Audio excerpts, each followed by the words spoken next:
I actually think there would be a lot less violent crime, or crime for that matter, against us innocent people if some people would simply practice what I call situation awareness, knowing your surroundings, whether you're armed or not, whether you've got your weapon or not. Let's talk about it. Welcome to weaponseducation.com.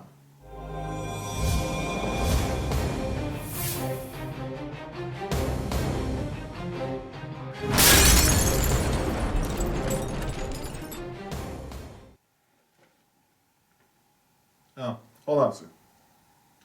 Yeah, I'm not paying attention to what's going on around me. How familiar does that look, huh? As a matter of fact, let me tell you a story that inspired me to make this video. It happened a couple of days ago. I was walking through a mall. It's an outdoor mall. It's called Meisner Park in Boca Raton, Florida. And I'm doing what I normally do, and I'm practicing all of the measures that I'm about to speak about in this video. I see two thugs walking through the mall area, which I can tell they don't belong. Let's just put it that way. So I'm staying my 25, 30 feet back, and I'm looking around, and I'm just, trying to enjoy myself, but I see some, potential danger. And then way up there, I see a girl sitting there on the bench doing what I just showed you this, which is pretty common, right? You walk into a Starbucks. How many people know what's going on in there around their surroundings? Like none of them? Everyone's doing this.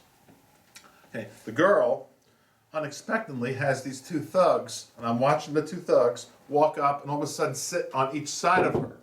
She gets all flustered, she jumps up, and now by that time I'm like 5 feet away, and I said, oh, sorry, relax. And all I had to do was look at those two thugs and give them one of these stares. They looked at me. I gave them that hard stare. She's frazzled. We don't know if they were going to steal her phone, her purse, who knows what. I gave them that stare, and they got up, walked away. I ultimately told the cop, and they tracked them down. I told the girl, I said, listen, you really need to be aware of your surroundings. Just because you're in a nice area, it doesn't mean that you cannot be a victim. As a matter of fact, bad guys go to nice areas to find victims. That's where they want to get the money. They don't want to steal someone's purse with $5 in it. They want to steal someone's purse full of jewelry and a bunch of credit cards, this, that, and the other. All right, let's talk about knowing your surroundings. We're living in a society now where people are less aware than ever with all the electronic devices that we have. I mean, stop at a red light and look around like I always do. How many times do you see people texting on the phone, gossiping? They're like zombies, absolutely paying no attention to what's going on around them. All right, now law enforcement's excellent. I come from a family of law enforcement, but 98% of the time they are there for after the crime has taken place to do a report and then trying to track down and arrest the bad guy. They can't be everywhere at all times and protect us. So it's up to us to protect ourselves. So if you live in a state, obviously, that you can conceal a firearm, a weapon legally, we know on this channel, you're going to do so. And I convinced thousands of people to go out and get your license to legally conceal a firearm. Good for you. But now the next step is, once you're out there and you're out and about, you really need to know what's going on. And let me tell you some of the measures I take when I'm out and about. For instance, because I don't want to be vulnerable. For instance, when you're in a restaurant, do you have an exit strategy? You're in a mall, you're in any public place, indoors for instance. Do you have an exit strategy? Do you know where the exit signs are? It's one of the first things I do when I go into, for instance, a restaurant. If you walk into a mall, one of the first things I do is I get one of the maps, because it's pretty hard to find all the stores anyway. I don't want to walk 5 miles to find my store, so I want the map of the whole mall. And the first thing I do when I look at that map is look for all the major exits. So when I'm walking through that mall, I know how to get out. What if there's a terrorist attack? Who knows? Who knows? You get some psycho in there with an AK-47, starts blasting away. You got to have an exit strategy. As a matter of fact, I always like throwing a little trivia in. Those of you who like the Great Wild West, the lawman of the Wild West, we heard the name Wild Bill Hickok, the lawman. He was assassinated, but he broke his own golden rule. What he did wrong was he liked to play poker, and he always had his back to the wall, facing the door. So if he saw a bad guy come in, because he arrested a lot of bad guys, if he saw a bad guy come in, he can pull his gun and protect themselves. Well, the one time he didn't do that, and he sat with his back to the door, Wild Bill Hickok was assassinated with a .45.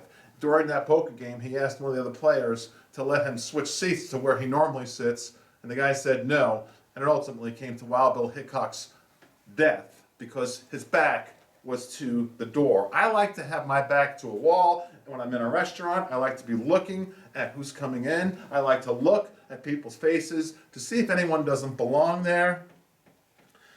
And while I'm driving, let's just talk about some things about situation awareness. While you're driving, what I do is I'm looking in my mirror backwards. I'm looking at my rearview mirrors on the sides, and I'm looking for anything strange and peculiar. Now, don't think I'm like some nervous Nelly or some worrywart.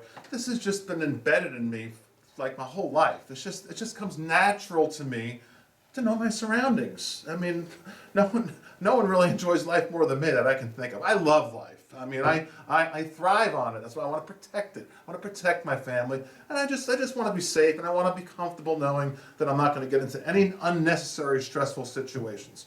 So I don't tailgate.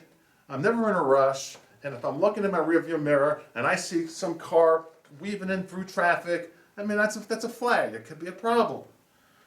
You got to think about carjacking. If I'm in a red light, and I see a gang of 6 or 7 thugs standing at that corner, and it's 2 in the morning, pitch black. I'm going through that red light. I'm not going to risk my life. I'm not telling you to run red lights and break the law, but a lot of cops will tell you, if you're in a bad neighborhood and you see a group of thugs coming at you, you're sitting at a red light, move on your way, get out of the way of danger. Someone bumps your car from behind, don't be a victim. Don't just say, oh no, I better go trade my insurance and go give them my driver's license and call the police. And what you want to do is pull into a lit up area, figure things out, and not just necessarily just jump out of your car and become a victim of a carjacking. That's the most common way of carjacking here in Florida. They bump you from behind and do what I just said. When you're driving your car, you just look around, like I said earlier. You don't want to be gossiping on your phone and not paying attention. Forget about getting in a car accident. That's bad enough. You can get in a car accident. But you could become a victim of a crime. Someone could jump into your car at a red light if you forgot to lock your doors. A lot of things can go wrong if you're not paying attention. So if I have to make a phone call, which is going to be more than 4 or 5 minutes, I'm not going to lie and say I don't make 20, 30-second phone calls while I'm driving. But if I know it's going to be 4 or 5 minutes, I tell you, I pull over into an area that I know is safe, and I'll be relaxed, and I'll make my phone call, and I'll spend all the time that's required, and then I can focus again on driving again. How about if you're pulling your car into your home, be aware. Did someone follow you into your driveway? Depending on where you live, into your garage. Did someone follow you into your community, into your apartment complex? I want to give people things to think about. And if one person out there gets something out of this to the point where maybe it stops the violent crime against you, this video did its purpose. Because I see people walking through crowds and crowded places, and they are oblivious to absolutely what's going on around them. They don't have any situation awareness at all. A lot of it's common sense. A lot of it is knowing that people want to hurt you. There's a lot of evil in the world. There's a lot of desperate people. There's a lot of people that want what you have. So when you're going into a parking lot, like a Walmart or something, and you park your car, take a look around and see, all right, just for a second, all right, everything looks normal. Or who's that guy standing over there? He's just standing by a car. Do I want to walk from me past that guy into the Walmart, or do I want to just hang around and check it out for a minute? When you're carrying your groceries back, do you just not pay attention to what's going on at all and just open up your trunk and start throwing stuff in there? Or do you wait for someone to potentially mug you? You got to be aware of what's going on. Please pass this video around, and maybe one person will not be a victim of a violent crime because they change their ways, they change their habits. That's what this is all about. It's creating better habits for you to live by so you will not be a victim of a crime. That's all I really want to say in this video. Thanks, and if you're curious, yeah, that was an extra large Espada made by Cold Steel. It's part of my logo. It is probably my favorite self-defense blade, and we'll talk more about this puppy in the future. I know a lot of you bought one of these. Don't cut yourself on this puppy. It hurts. I do it a lot. Got a lot of Band-Aids. Check it out. Please subscribe. Please tell a friend. Bye.